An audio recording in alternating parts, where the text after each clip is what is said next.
Assalamualaikum warahmatullahi wabarakatuh. Perkenalkan, nama saya Kristi Ayuni dengan NPM 2117051097 dari kelas C dan dari Prodi S1 Ilmu Komputer. Baiklah, di video saya kali ini saya akan menjelaskan tentang aritmatika komputer, yaitu mata kuliah yang diampu oleh Bapak Febriansah. Baiklah, yang pertama di sini saya akan menjelaskan tentang apa itu ALU. Yang pertama itu pengertian dan struktur Arithmetica and Logic Unit, yaitu singkatan dari ALU. Arithmetic and Logic Unit adalah salah satu bagian atau komponen di dalam sistem komputer yang berfungsi melakukan operasi atau perhitungan aritmatika dan logika, seperti penjumlahan, pengurangan, dan beberapa logika lain.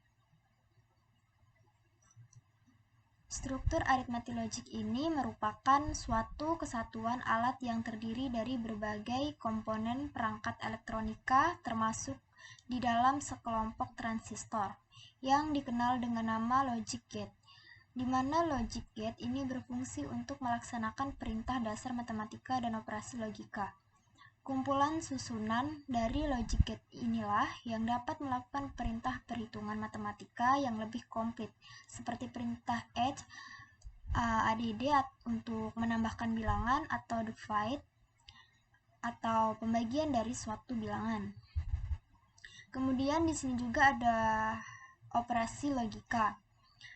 Operasi logika ini atau logical operation meliputi perbandingan dua buah elemen logika dengan menggunakan operator logika, yaitu sama dengan. Jadi sama dengan ini simbolnya seperti ini. Kemudian ada tidak sama dengan. Tidak sama dengan dia simbolnya seperti ini. Terus ada lagi kurang dari. Kurang dari simbolnya seperti ini. Kurang atau sama dengan dari itu simbolnya seperti ini. Juga ada lebih besar dari, dia simbol seperti ini, dan lebih besar atau sama dengan dari seperti ini. Di dalam ALU ini dia termasuk menggunakan operator boolean atau logika. Operator logika adalah operator yang digunakan untuk membandingkan dua kondisi logika, yaitu logika benar atau true dan logika salah atau false. Operator logika sering digunakan untuk kondisi if atau untuk keluar dari proses perulangan atau bisa disebut dengan looping. Di sini ada macam-macamnya seperti logika AND, logika OR, logika XOR, logika NOT atau negasi. Baiklah, kemudian di sini saya akan menjelaskan tentang cara kerja ALU.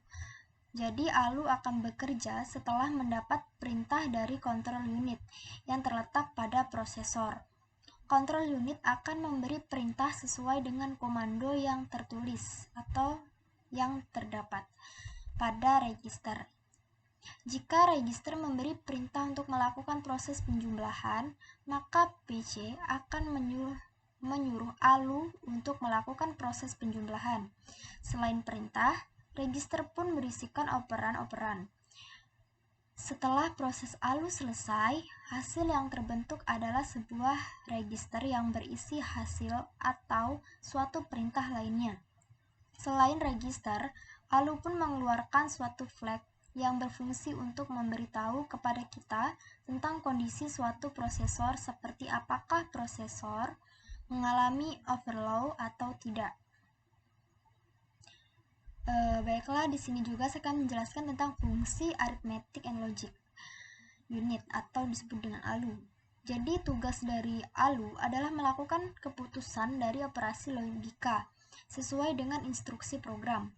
ALU melakukan operasi aritmatika yang lainnya seperti pengurangan dan pembagian dilakukan dengan dasar penjumlahan, sehingga sirkuit elektronik di ALU yang digunakan untuk melaksanakan operasi aritmatika ini disebut adder. Baiklah, di sini juga ada rangkaian utama untuk melakukan perhitungan ALU. Adder merupakan rangkaian ALU atau Arithmetic and Logic Unit yang digunakan untuk menjumlahkan bilangan. Karena adder digunakan untuk memproses operasi aritmatika, maka adder juga sering disebut rangkaian kombinasional aritmatika. Ada 3 jenis adder, yaitu Rangkaian adder yang hanya menjumlahkan 2 bit disebut half adder. Kemudian yang kedua ada header. Rangkaian header yang hanya menjumlahkan 3 bit disebut full header. Yang ketiga itu rangkaian adder yang menjumlahkan banyak bit disebut parallel adder. Terima kasih. Baiklah, mungkin sekian penjelasan saya tentang Arithmetical Logic Unit atau disebut dengan ALU. Jika ada salah kata atau salah dalam penyampaian materi atau banyak kekurangan dalam saya menyampaikan materi, saya mohon maaf, terutama kepada Bapak Febriansah. Saya memohon maaf. Dan video ini saya akhiri. Assalamualaikum warahmatullahi wabarakatuh.